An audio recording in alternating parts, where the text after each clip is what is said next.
Introduction हम देखते हैं अगर, तो जब हमने चैप्टर नंबर 3 पढ़ा था motion in a straight line, तो उसमें हमने पोजीशन का कंसेप्ट देखा था, डिस्प्लेसमेंट देखा था, क्या होता है वेलोसिटी, एक्सेलरेशन, हमने ये सब चीज़ें उसमें देखी थी। हमने देखा था कि कोई ऑब्जेक्ट स्ट्रेट लाइन में किस तरीके से मूव कर रहा है, और अगर वो डिफरेंट डायरेक्शन में जा रहा था, लेट्स से कि अगर इस डायरेक्शन में कोई मूव कर रहा है तो उसे हम ले रहे थे पॉजिटिव, लेकिन अगर कोई उसके अपोजिट डायरेक्शन मूव कर रहा है हम ले रहे थे नेगेटिव। हमने ये वाला कंसेप्ट भी देखा था कि किस तरीके से हम डायरेक्शंस देकर या फिर पॉजिटिव नेगेटिव देकर हम पता लगा रहे थे कि वो पॉजिटिव डायरेक्शन में मूव कर रहा है या फिर नेगेटिव डायरेक्शन में मूव कर रहा है। लेकिन जब भी हम बात करते हैं कि कोई भी अगर हमारा ऑब्जेक्ट है वो या फिर 2 डायमेंशन में मूव कर रहा है या फिर 3 डायमेंशन में मूव कर रहा है, तो उसके लिए हमें जो है सिंपल हम एक स्केलर क्वांटिटी से नहीं दिखा सकते उसे। हमें एक क्वांटिटी की ज़रूरत पड़ती है जो होती है vector quantity. So vector quantity हमने फिजिक्स में पढ़ी भी है पहले भी। तो वेक्टर क्या होता है कि हम इनको किस तरीके से ऐड करते हैं, सब्ट्रैक्ट करते हैं, फिर मल्टीप्लाई करते हैं। इनका रिजल्ट क्या आता है कि जब हम किसी वेक्टर को रियल नंबर से मल्टीप्लाई करते हैं, तो ये सब भी इसमें बेसिक्स में आ जाता है इस चैप्टर के। तो अगर हम ग्राफ से समझें कि लेट्स से अगर कोई मेरे पास ऑब्जेक्ट है, मैं उसे किसी सर्कुलर मोशन में इस तरीके से घुमा रहा हूँ, ठीक है। तो जो सर्कुलर मोशन है वो भी एक तरीके से क्या हुआ कि वो मेरा सिंपल स्ट्रेट लाइन में मोशन नहीं है, बल्कि वो मेरा 2 डायमेंशन में मोशन है, जो सर्कुलर मोशन होता है ना। तो सर्कुलर मोशन भी इस चैप्टर के अंदर स्टडी में करते हैं। या फिर अगर मेरे पास कोई ऑब्जेक्ट है, मैं उसे सिंपल क्या कर रहा हूँ, इस तरीके से पैराबोला से ऐसे फेंक दिया मैंने, ठीक है। तो वो कहीं जाके नीचे गिरेगा, तो ये भी क्या हुआ, इसमें भी एक्स एक्सिस कंसिडर हो रही है, वाई एक्सिस भी कंसिडर हो रही है। तो ये क्या हो गया, बेसिकली 2 डायमेंशंस में ये मूव कर रहा है। सो प्रोजेक्टाइल मोशन भी हम इस चैप्टर में स्टडी करेंगे। सो ये तो थी थोड़ी बहुत इस चीज़ के इंट्रोडक्शन की बात।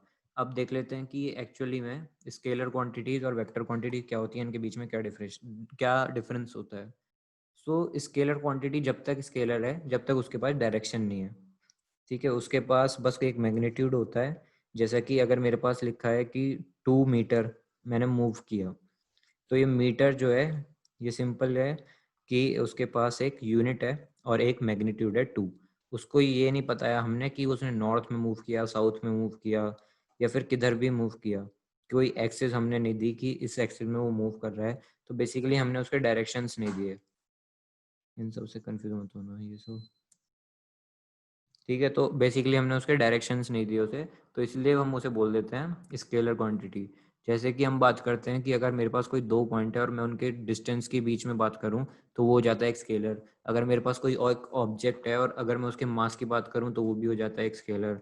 अगर मैं किसी बॉडी का टेम्परेचर मेजर कर रहा हूँ तो वो भी वो भी एक स्केलर क्वांटिटी है।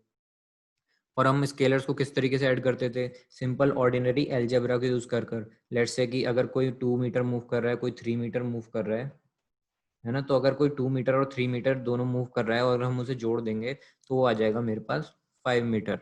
सो बेसिकली हम ऑर्डिनरी एलजेब्रा के रूल्स अप्लाई कर कर इस तरीके से ऐड कर रहे थे स्केलर क्वांटिटीज को। अब जैसे लेट्स से कि मुझे कोई रेक्टेंगल गिवन है और मुझे उसका पेरीमीटर फाइंड आउट करना है। ये मेरे पास रेक्टेंगल है, मुझे इसका पेरीमीटर फाइंड आउट करना है। ये साइड 2 गिवन है, ये साइड 1 गिवन है। तो मैं क्या करता था, बेसिकली सिंपल ऑर्डिनरी मैथ्स लगाकर इनको ऐड कर देता था और इसका पेरीमीटर आ गया था मेरे पास 2 + 2 4 6 मीटर। इस तरीके से अगर ये मीटर में गिवन है, अगर ये सेंटीमीटर में होता तो यहाँ पर ऑब्वियसली सेंटीमीटर आ जाता। तो इस तरीके से हम simple scalars and vectors scalars को ऐड कर रहे थे।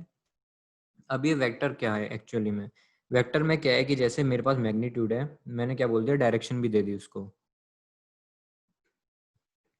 यानी कि अगर मेरे पास ये 2 मीटर है, इस तरीके से मैंने बोल दिया कि अब ये 2 मीटर जा रहा है नॉर्थ में,